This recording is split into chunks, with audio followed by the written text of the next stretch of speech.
ইয়াৰ আদৰ্শ আমাৰ সকলোৰে শ্ৰদ্ধাৰ দূৰদৰ্শী মুখ্যমন্ত্ৰী ডক্টৰ হিমন্ত বিশ্ব শৰ্মা ডাঙৰীয়াক আমি মঞ্চত আদৰণি জনাইছোঁ। আমাৰ বিভিন্ন অৰ্থনৈতিক হাতচাপ হৈ তেওঁলোকক বিশ্বাস জনাওঁ।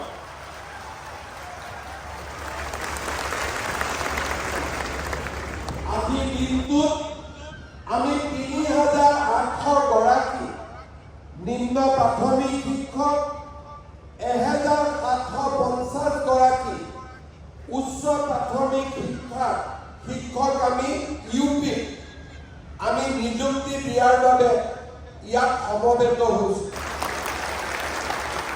প্ৰথমে এয়া সহকাৰী শিক্ষক উচ্চ প্ৰাথমিক বিদ্যালয় মধুস্মিতা ৰাভা,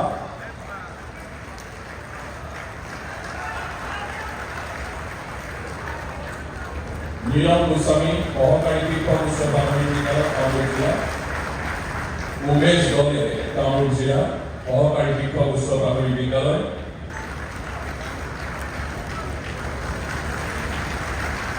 আৰু মাছুমা সিদ্দিকা তাৰিণী চৌধুৰী চৰকাৰী উচ্চতৰ মাধ্যমিক আৰু বহুমুখী বিদ্যালয়।